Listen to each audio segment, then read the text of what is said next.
We as humans experience flu all the time. We get it at least once a year. But do birds get flu? Yes, they do. Here's everything you need to know about avian flu. See, avian influenza is also known as bird flu. It refers to the infection of birds with avian influenza type A viruses. It is very contagious among birds. See, these viruses, they naturally spread among wild aquatic birds worldwide. Here, wild aquatic birds include water birds, waterfowl such as ducks, geese, swans, gulls, terns and shorebirds. Apart from this, also know that influenza A viruses have been detected and are known to circulate in 7 different animal species or groups. And this includes domestic poultry, other bird species, swine, horses, dogs and bats. Now this is about the basics of the avian influenza, which is also known as bird flu. Now coming to the types, see there are 4 types of influenza virus. They include type A, B, C and D. Just look at this table. This table contains the different influenza viruses and their nature. Influenza A, it infects a wide range of animals including birds, and B, it mainly infects humans. Now coming to C, it infects humans and pigs, but it is more rare than type A and B. Now coming to influenza D, it infects cattle. So these are the types. Now depending on the host where it origins, influenza A viruses can be classified as avian influenza, swine influenza or other types of animal influenza viruses. For example, avian influenza is otherwise called as bird flu. And this virus have subtypes such as H5N1, H9N2.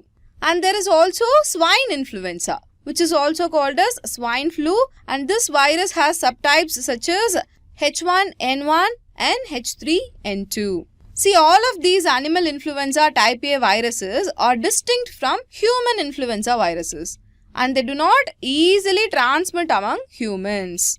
But know that still there is a chance of transmission from animals to humans. Now these are all the types of influenza. Firstly, we saw the broad classification and after that we saw the classification which depends on the host where it origins.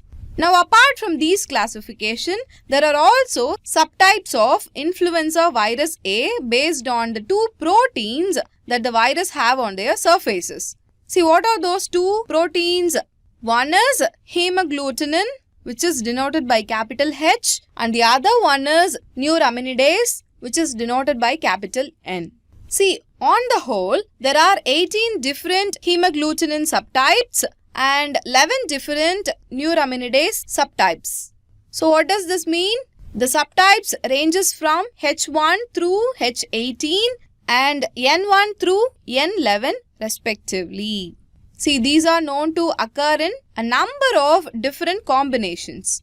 Among these different subtypes, H5 and H7 are known to include highly pathogenic viruses, and particularly H5N1 is a cause for the current concern. See, H5N1 causes disease in chickens and other species of birds. And this is one perception of classification.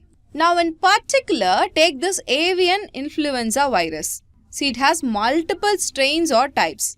As we all know, COVID-19 had multiple strains and variants, right? Likewise, this avian influenza virus also has multiple strains. And these strains can be divided into 2. And this is done based on its ability to cause disease in poultry. And what are the 2 divisions? They are highly pathogenic avian influenza and low pathogenic avian influenza.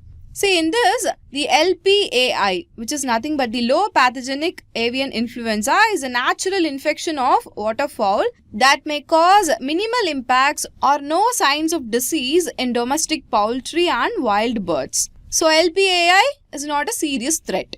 But on the other hand, HPAI, which is nothing but the highly pathogenic avian influenza, it is a very serious one because it causes severe disease in domestic poultry and therefore it is associated with their high death rate. But know that HPAI is rarely found in waterfall. See, to understand better, have a look at this image here. In the first type, it is the LPAI. See, the pink color represents the infected organ and it is restricted to the intestine only. But when you take the next type, that is the HPAI, the pink color, that is the infected region, is almost covering the whole bird. And now you can understand the difference of severity between HPAI and LPAI. So far, we saw about the basics of influenza, their types, and we saw the subtypes of avian influenza. Now, how this virus is transmitted? Generally, these viruses occur naturally among the wild birds. This we know already. So, where does this virus reside? See, the virus is present in the saliva, nasal secretions and feces of the infected wild birds. And the viruses spread to the other domestic birds that come in contact with these infected birds or the surfaces which are contaminated with the virus. This means open air markets where eggs and birds are sold in crowded and unsanitary conditions can lead to transmission of the virus. See, I hope this video is helpful for you to understand about the influenza virus and its types and its mode of transmission. Now, if you want to know more science-related topics like this, subscribe to SHANKAR IAS Academy's YouTube channel or watch the daily news analysis of SHANKAR IAS Academy. Thank you.